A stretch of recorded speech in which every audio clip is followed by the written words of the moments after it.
I slammed the front door behind me, my hands shaking as I fumbled with my keys.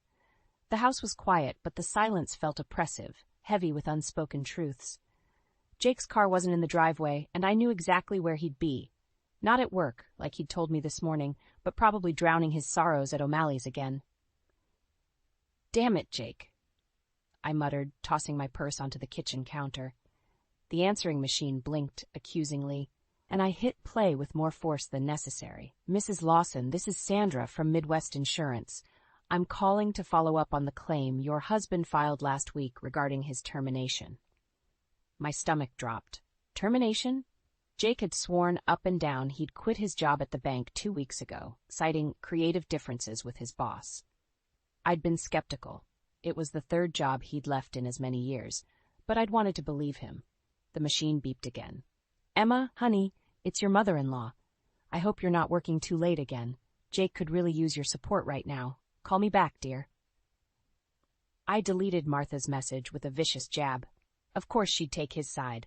In her eyes, Jake could do no wrong, and any of his shortcomings were clearly my fault. The front door creaked open, and I steeled myself. Jake stumbled in, reeking of whiskey and failure. "Hey, babe," he slurred, attempting a lopsided grin. "You're home early." "Cut the crap, Jake," I snapped. "I know you were fired. Why did you lie to me?" His face fell, guilt flashing in his bloodshot eyes. I didn't want to disappoint you again? So you thought lying was the better option?" I ran a hand through my hair, frustration building. How are we supposed to trust each other if you can't even be honest about something like this?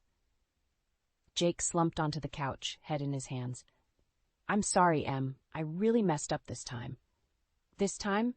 I echoed, my voice rising. "Jake, this is becoming a pattern. We can't keep living like this. What happened?" He mumbled something about a missed deadline and an angry client. The same old story, different day. I paced the living room, my mind racing. "We need to make some changes," I said firmly. "I can't keep being the only reliable income in this household, and you need to." The phone rang, cutting me off. Jake lunged for it, relief evident on his face at the interruption. "Hello? Oh, hi, Mom," he said, shooting me a pleading look. I rolled my eyes and headed for the kitchen, needing some space. As I filled a glass of water, Jake's voice drifted in from the other room. "Yeah, Emma's here. She, found out about the job. No, I haven't told her that part yet." I froze, my grip tightening on the glass. What else was he hiding? "Mom, I don't think that's a good idea," Jake was saying, his voice low and urgent. "Emma won't—" "No, I know you're trying to help, but—" I stormed back into the living room. "Won't what, Jake? What brilliant plan has your mother cooked up now?" Jake's eyes widened in panic. "Nothing. It's nothing. Mom, I gotta go." He hung up quickly, avoiding my gaze. "Jake," I said, my tone dangerous. "What aren't you telling me?" He fidgeted with the phone cord, looking everywhere but at me. "It's just, Mom thought it might be good if she came to stay with us for a while, to help out, you know?" The glass slipped from my hand, shattering on the hardwood floor. Water and shards of glass spread at my feet, a perfect metaphor for the mess our life had become. "Your mother," I said slowly, "wants to move in with us?" Jake nodded miserably. "Just temporarily, until I can get back on my feet." I stared at him, speechless. This was a nightmare. Martha, with her judgmental looks and backhanded compliments, living under our roof? The very thought made my skin crawl. "Emma, please," Jake pleaded. "It won't be for long. We need the help, and—" "We?" I interrupted, my voice sharp. "There is no we in this decision, Jake. You and your mother don't get to decide how we handle your mistakes." I turned on my heel, carefully stepping over the broken glass. "Clean this up," I said over my shoulder. "I need some air." As I grabbed my keys and headed for the door, I heard Jake call out desperately, "Emma, wait! Where are you going?" I paused, my hand on the doorknob. "To figure out how to fix the mess you've made of our lives," I replied, not looking back. "And Jake, don't wait up." I stormed into my office the next morning, my head pounding from a restless night. The last thing I needed was to deal with Martha's judgmental attitude on top of Jake's lies. But there she was, her number flashing on my phone as it rang incessantly. "Emma speaking," I answered curtly, bracing myself. "Emma, dear," Martha's saccharine voice oozed through the line. "I hope I'm not interrupting your very important work." I gritted my teeth. "What can I do for you, Martha?" "I'm worried about Jake," she sighed dramatically. He's been so down lately, I can't help but wonder if your career focus might be affecting him. My grip tightened on the receiver. Excuse me? Well, you know how men are, Martha continued, oblivious to the anger building in my chest. They need support, attention. Jake's always been sensitive. Perhaps if you were home more. Martha, I cut her off, my voice dangerously low. Jake is a grown man. His job troubles are his own responsibility. But as his wife, I interrupted, I've been supporting us financially for years while Jake hops from job to job. Don't you dare imply this is my fault. Martha gasped, affronted. I'm only trying to help, Emma. Someone needs to be there for Jake, and if you're too busy climbing the corporate ladder. Stop right there, I snapped. My career isn't the problem. Jake's inability to hold down a job is.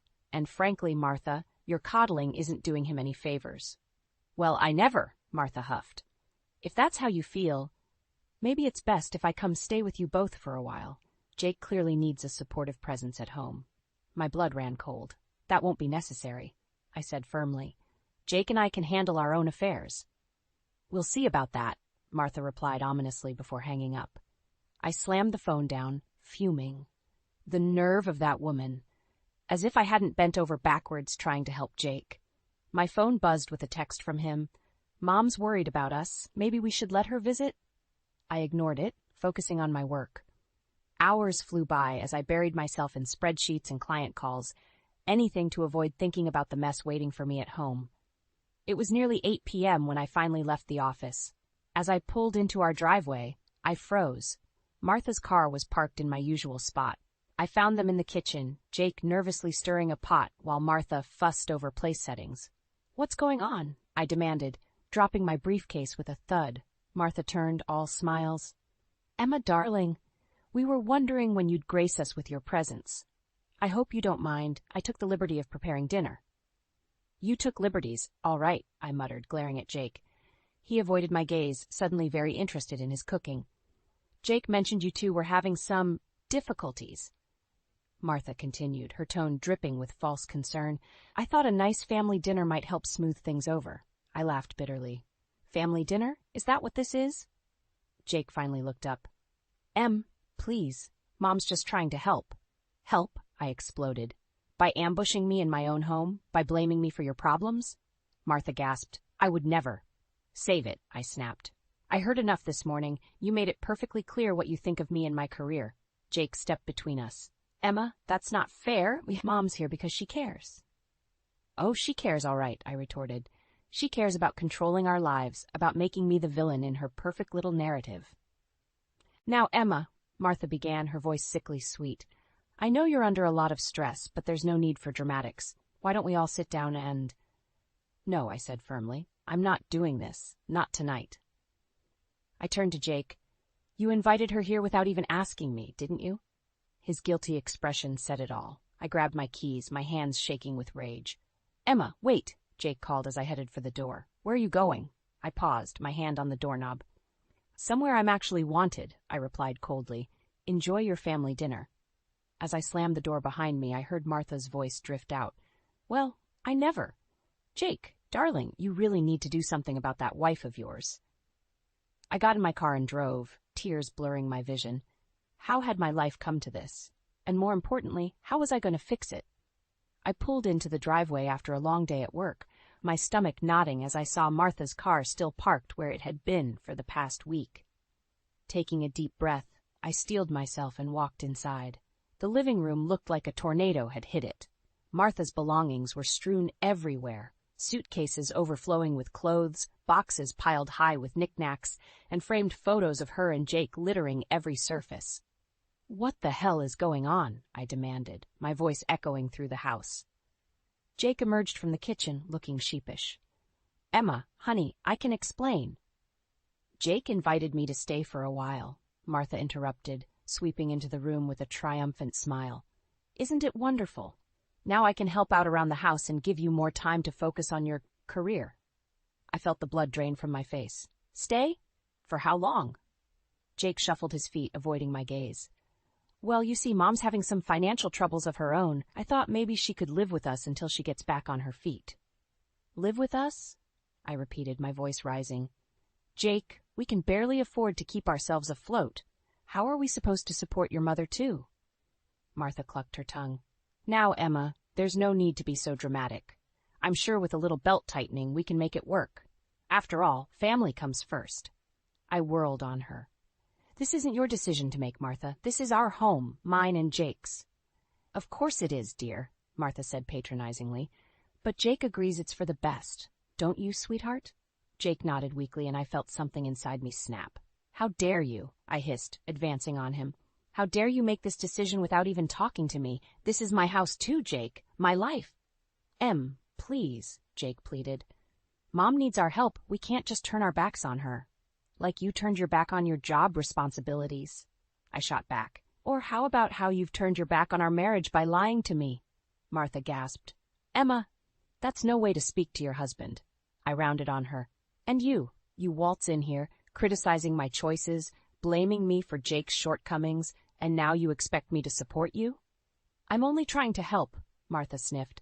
Someone needs to keep this family together. We were doing just fine before you showed up, I snapped. Jake stepped between us.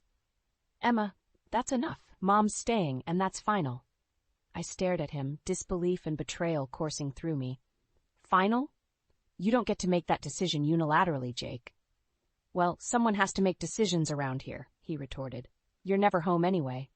The words hit me like a physical blow. I stumbled back, grabbing my purse. I'm never home because I'm working my ass off to keep us afloat while you bounce from job to job. Emma, wait, Jake started, but I was already heading for the door. No, Jake, I'm done waiting. I'm done being the bad guy in this scenario. I paused at the threshold, turning back to face them both. You want to play happy families with Mommy Dearest? Fine, but don't expect me to stick around and watch. Where are you going? Jake called after me. To a hotel, I replied coldly, since apparently I'm no longer welcome in my own home. As I got into my car, I heard Martha's voice drift out the open door. Let her go, Jake. She'll come to her senses eventually. Now, why don't you help me unpack? I peeled out of the driveway, tears blurring my vision. How had it come to this? My husband choosing his mother over me, my home invaded, my life upended. As I drove aimlessly through the darkening streets, a cold resolve settled over me. If Jake and Martha wanted to play dirty, fine. Two could play at that game. It was time to start planning my next move and my revenge. I'd been staying at the Comfort Inn for a week, trying to gather my thoughts and plan my next move. The constant buzzing of my phone, Jake's desperate texts, and Martha's passive-aggressive voicemails only fueled my determination. I needed to go home and face this head-on. As I pulled into the driveway, I noticed Jake's car was gone. Perfect. I could grab some clothes without a confrontation. But as I entered the house, I heard Martha's shrill voice coming from the kitchen. I don't care what it takes, Richard. You can't do this to me now. I froze, my hand still on the doorknob. Martha was clearly in the middle of a heated phone call, unaware of my presence. Don't you dare bring up my indiscretion, she hissed. You're the one who's been embezzling from the company for years. My eyes widened. What on earth was going on? Fine, file for divorce, Martha spat. But don't think I won't take you for everything you're worth. I know where all the bodies are buried, Richard. The call ended abruptly, and I heard Martha's muffled sobs. Despite my anger, a small part of me felt a twinge of sympathy, but that feeling evaporated as soon as Martha spoke again, this time leaving a voicemail. Jake, honey, it's Mom. Listen, I need you to talk to Emma about accessing some of your joint savings. It's just a small loan to tide me over. I'm sure she'll understand. After all, we're family. Red-hot fury coursed through me. How dare she? I stormed into the kitchen, making Martha jump. Emma, she gasped, hastily wiping her eyes. I didn't hear you come in. Clearly, I said coldly. Too busy trying to swindle us out of our savings, were you? Martha's face paled. You heard that? Every word, I confirmed, including your charming conversation with Richard. Infidelity and embezzlement, Martha. My, what would the neighbors say? You don't understand, Martha pleaded, her earlier bravado crumbling. Richard's trying to ruin me. I need help. I laughed bitterly. And your solution is to ruin us instead? To bleed us dry while you've been sitting pretty on stolen money for years? It wasn't like that, Martha protested. Richard handled all the finances. I didn't know. Save it, I snapped. I don't want to hear your excuses. What I want is for you to pack your bags and get out of my house." Martha's eyes narrowed. "You can't throw me out. Jake invited me to stay." "Watch me," I growled, advancing on her. "You've manipulated and lied to us from the moment you got here. You blamed me for Jake's problems, invaded our home, and now you're trying to steal from us." "I am Jake's mother," Martha shrieked. "He'll never choose you over me." The front door slammed, and Jake's voice called out, "Mom? Emma? What's going on?" Martha's face transformed instantly, tears welling up in her eyes as Jake entered the kitchen. "Oh, Jake," she wailed. "Emma's being so cruel. She wants to throw me out on the street." Jake looked between us, confusion evident on his face. "Emma, what?" "Don't you dare fall for her act," I warned him. "Your mother's been lying to us both. She's getting divorced because she cheated on Richard, just who's been embezzling money for years, and now she wants to borrow from our savings to cover her ass." Jake's jaw dropped. "Mom, is this true?" Martha's sobs intensified. "Jake, please, you don't understand. I had no choice." I turned to Jake, my voice steel. "It's time to make a decision, Jake. Either she goes or I do, for good this time." The tension in the room was palpable as Jake looked between his sobbing mother and me, his wife, standing firm and unyielding. I could see the conflict in his eyes, years of maternal manipulation warring with the truth laid bare before him. "Jake," I said softly, but with conviction, "this is it. This is the moment that decides our future. Choose wisely." As Jake opened his mouth to speak, I held my breath, knowing that whatever came next would change all of our lives forever. Jake's eyes darted between Martha and me, his face a mask of confusion and pain. I need some time to think," he stammered, backing out of the kitchen. "Jake, please!" Martha wailed, reaching for him. But he was already gone, the front door slamming behind him. I stood there, trembling with rage and hurt. "I hope you're happy, Martha," I spat. "You've torn this family apart." Martha's tear-streaked face hardened. "You did that all on your own, Emma, if you'd been a proper wife." "Don't you dare," I hissed, cutting her off. "I'm going to pack some things. When I come back down, I expect you to be gone." I stormed upstairs, my mind reeling. As I threw clothes into a suitcase, I heard Martha's muffled voice. She was on the phone again. Quietly, I crept to the top of the stairs to listen. "Richard, please," she was saying, her voice desperate. "I need more time. No, don't call the lawyers yet. I have a plan." My blood ran cold. What was she up to now? "Jake and Emma have savings," Martha continued. "If I can just get access." "No, they don't suspect anything. Emma's too caught up in her career to notice." I gripped the banister, my knuckles turning white. She was planning to steal from us. "Just give me a week," Martha pleaded. "I'll have the money, and we can make this all go away." I'd heard enough. I marched downstairs, my face a thundercloud.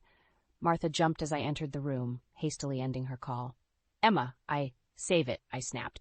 "I heard everything. You're not just trying to borrow money, you're planning to steal it." Martha's face crumpled. "You don't understand. Richard will ruin me if I don't pay him off. I had no choice." "There's always a choice," I said coldly. "And you chose to lie, cheat, and steal. Well, guess what? It ends now." I pulled out my phone and dialed Jake's number. It went straight to voicemail. "Jake, it's Emma. Your mother is planning to steal our savings to pay off Richard. Come home now. We need to talk." Martha lunged for me, trying to grab the phone. "You can't do this," she shrieked. I dodged her, my voice rising. "Watch me. It's over, Martha. Your lies, your manipulation, all of it." Just then, the front door opened. Jake walked in, his face ashen. "I heard everything," he said quietly. The voicemail came through as I was sitting in the car. Martha collapsed onto the couch, sobbing. "Jake, sweetheart, please, you don't understand." "I understand perfectly," Jake interrupted, his voice hard. "You've been lying to us, Mom. Using us. And now you are going to steal from us?" I felt a surge of hope. Was Jake finally seeing the truth? But then he turned to me, his eyes cold. "And you, Emma, you've been so wrapped up in your job, you didn't even notice what was happening in our own home." My jaw dropped. "Are you serious right now? I've been supporting us while you can't hold down a job. I've been putting up with your mother's constant criticism and manipulation." Jake shook his head. "Maybe if you'd been around more, none of this would have happened." I stared at him, disbelief and fury warring inside me. In that moment, I saw my future laid out before me. A life of constantly being blamed, of never being enough, of sacrificing everything for a man who would always choose his mother over me. You know what? I said, my voice deadly calm. You're right, Jake. I haven't been around enough, so let me fix that right now. I grabbed my suitcase and headed for the door. Jake called after me. Emma, wait! Where are you going? I paused at the threshold, looking back at the two people who had betrayed me so deeply. I'm leaving, I said firmly. For good this time. You two deserve each other. As I walked out, I heard Martha's triumphant whisper to Jake, It's for the best, darling. Now, about that savings account. I got into my car, my hands shaking as I gripped the steering wheel. This wasn't just about leaving anymore. It was about protecting myself and everything I'd worked for. It was time to call a lawyer and start divorce proceedings. Jake and Martha wanted to play dirty? Fine. I'd show them just how ruthless I could be. I sat in my lawyer's office, reviewing the divorce papers for what felt like the 100th time. 2 weeks had passed since I'd walked out on Jake and Martha, and I was determined to protect myself and my assets. Everything looks in order, Emma, my lawyer Sarah said. We've frozen the joint accounts, and Jake won't be able to touch your personal savings. Are you ready to file? I took a deep breath, my hand hovering over the papers. This was it, the point of no return. Just as I was about to sign, my phone buzzed. Martha's number flashed on the screen. Ignore it, Sarah advised, but something made me hesitate. I should at least hear what she has to say, I muttered, answering the call. Emma? Martha's voice was uncharacteristically small. Please don't hang up. I need to talk to you. I have nothing to say to you, Martha, I replied coldly. Please, she begged. I've made a terrible mistake. I need your help. Against my better judgment, I found myself listening as Martha poured out a story of deceit and desperation. Her voice cracked as she admitted to her affair, to the lies she'd told Jake about me, to her plan to use our money to cover up her husband's embezzlement. I never meant for it to go this far, she sobbed. I thought if I could just buy some time, fix things with Richard, but it's all fallen apart. He's filing for divorce, threatening to expose everything. I have nowhere else to turn. I felt a mix of emotions, anger, pity, vindication. Why are you telling me this now, Martha? Because I realize now how wrong I was, she whispered. About everything, about you. I need your help, Emma. Not just for me, but for Jake, too. My heart clenched at the mention of Jake's name. What about Jake? Martha's voice trembled. He's a mess, Emma. He finally sees the truth, but he doesn't know how to fix things. He misses you terribly.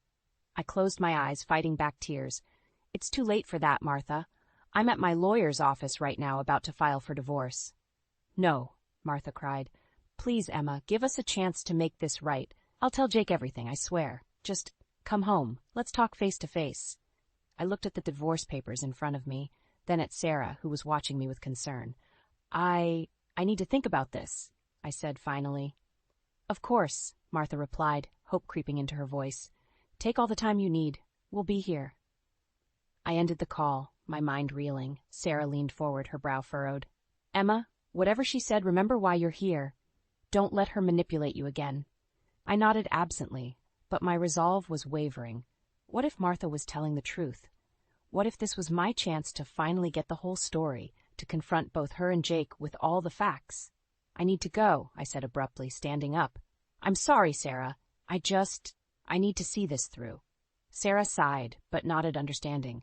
Be careful, Emma, and call me if you need anything. As I drove home, was it still home? My emotions warred within me. Part of me was screaming that this was a trap, that Martha and Jake would never change. But another part, a part I thought I'd silenced, whispered of hope and second chances. I pulled into the driveway, my heart pounding. The house looked the same, but everything felt different. As I approached the front door, I saw Jake through the window, pacing anxiously. Our eyes met, and I saw a flash of relief cross his face. My hand trembled as I reached for the doorknob. This was it, the moment of truth. Whatever happened next would determine the course of all our lives. I took a deep breath and opened the door, stepping into the unknown. As I stepped into the house, the air felt thick with tension. Jake stood in the living room, his face a mixture of relief and apprehension. Martha sat on the couch, her hands twisting nervously in her lap. Emma, Jake breathed, taking a step towards me.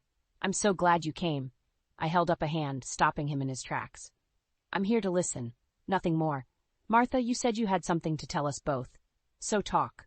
Martha nodded, her eyes brimming with tears. I've been lying to you both about everything. For the next 20 minutes, Martha spilled her secrets.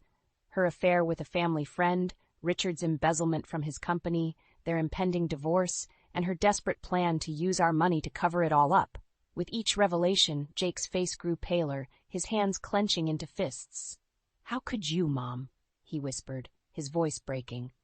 "How could you lie to us like this?" Martha sobbed, reaching for Jake, but he recoiled. "I'm so sorry, sweetheart. I never meant for it to go this far. I thought I could fix everything before you found out." I stood there, a storm of emotions raging inside me. Anger at Martha's deception, pity for her desperation, and a growing realization that Jake had been as much a victim of her manipulation as I had. "Jake," I said softly, turning to my husband, "did you know any of this?" He shook his head, looking shell-shocked. "No, God, Emma, I had no idea. I thought Mom just needed our help. I never imagined." "That's why I called you," Martha interjected, her voice pleading. "I realize now how wrong I was. About everything. I need your help, both of you. Please." I laughed bitterly. "Help? After everything you've done? You tried to steal from us, Martha. You nearly destroyed our marriage." "I know," she wailed, "and I'll spend the rest of my life making it up to you both. But right now, I need your help to fix this mess with Richard. If we don't act fast, he'll expose everything, and we'll all go down." Jake turned to me, his eyes desperate. "Emma, what should we do?" I felt the weight of the moment pressing down on me. This was it. The crossroads where I had to decide not just the fate of my marriage, but the future of our entire family. "No," I said firmly, surprising even myself with the steel in my voice. "We're not doing this, Martha. Not anymore." "But," Martha started, but I cut her off. "No more lies, no more schemes. You made this mess, and you're going to face the consequences. We all are." I turned to Jake, my heart pounding. "I love you, Jake, but I can't keep living like this. We can't keep enabling your mother's behavior." Jake nodded slowly, realization dawning in his eyes. "You're right. Mom, I'm sorry, but Emma's right. We can't help you cover this up." Martha's face crumpled. "But what am I supposed to do? Where will I go?" "That's not our problem anymore," I said, feeling a weight lift from my shoulders. "Jake, we need to talk. Alone." As we left Martha sobbing on the couch, Jake and I retreated to the kitchen. The air between us was charged with unspoken words and lingering hurt. "Emma," Jake began, his voice thick with emotion, "I've been such a fool. Can you ever forgive me?" I looked at him, really looked at him, for the first time in months. I saw the man I fell in love with, but I also saw the weak-willed son who had let his mother come between us. "I don't know, Jake," I said honestly. "I love you, but I don't know if love is enough anymore. We have a lot to work through." Jake nodded, tears in his eyes. "I understand. Whatever it takes, Emma. I want to make this right." As we stood there in our kitchen, the sound of Martha's sobs drifting in from the living room, I realized that this was just the beginning. We had a long, hard road ahead of us, facing the consequences of Martha's actions, rebuilding trust, and figuring out if our marriage could survive this ultimate test. But for the first time in months, I felt a glimmer of hope. Whatever happened next, I knew I had the strength to face it head-on. 1 year later, I stood in my new apartment, surrounded by boxes and the promise of a fresh start. The divorce had been finalized 3 months ago, and I was finally ready to close this chapter of my life. My phone buzzed with a text from my boss. "Congratulations on the promotion, Emma. Can't wait to see what you'll do as our new marketing director." I smiled, a sense of pride washing over me. This was what I had been working towards all along, recognition for my skills and dedication, not judgment for my ambition. As I unpacked, I came across a photo of Jake and me from happier times. A twinge of sadness hit me, but it was quickly replaced by a sense of peace. We had tried to work things out after Martha's confession, but the trust was too badly broken. In the end, we both realized that sometimes love isn't enough. The doorbell rang, startling me from my reverie. I opened it to find Martha standing there, looking older and more subdued than I remembered. "Emma," she said softly, "I hope I'm not intruding. I wanted to apologize, again, and to give you this." She handed me an envelope. Inside was a check for a substantial amount, far more than she'd ever tried to take from us. "It's everything I have," Martha explained, her voice trembling. "I sold the house, my jewelry. I want to make amends for what I did to you and Jake." I stared at the check, a whirlwind of emotions coursing through me. "Martha, Please," she interrupted. "I know it doesn't fix anything, but I hope it helps you start your new life. I see that now." As I looked at this woman who had caused me so much pain, I felt the last of my anger melting away. "Thank you, Martha, but I don't need this. I've already started my new life." I handed the check back to her. "Use it to start over yourself. Learn from this and be better." Martha's eyes filled with tears. "You're a remarkable woman, Emma. I'm sorry I didn't see it sooner." After she left, I sat on my new couch, processing what had just happened. My phone buzzed again, a text from Jake this time. "Heard about your promotion. Congratulations, Em. You always were the strong one." I smiled sadly, typing back a simple "thank you." As I hit send, I realized that this truly was the end of an era. Jake and Martha would always be a part of my past, but they no longer had the power to shape my future. I walked to the window, looking out at the city skyline. My new life stretched before me, full of possibilities. No more compromising my dreams, no more dimming my light to make others comfortable. I was free to be unapologetically myself. As the sun set, painting the sky in brilliant oranges and pinks, I felt a sense of excitement building within me. Tomorrow was a new day, the first day of the rest of my life, and I was ready to face it head-on, stronger and wiser than ever before. I thought about all the women out there facing similar struggles, torn between family obligations and personal ambitions, fighting to be heard and valued. I hoped that my story might inspire them to stand up for themselves, to demand the respect and love they deserved. In that moment, I made a promise to myself. I would use my new position not just to advance my career, but to mentor other women, to help them find their voices and chase their dreams. My journey had been difficult, but it had taught me invaluable lessons about resilience, self-worth, and the power of staying true to oneself. As night fell, I raised a glass to my reflection in the window. "Here's to new beginnings," I toasted, "to strength, to growth, and to never settling for less than you deserve." The future was bright, and for the first time in years, I felt truly, genuinely happy. Whatever challenges lay ahead, I knew I had the strength to face them. After all, I was Emma, resilient, ambitious, and finally, gloriously free.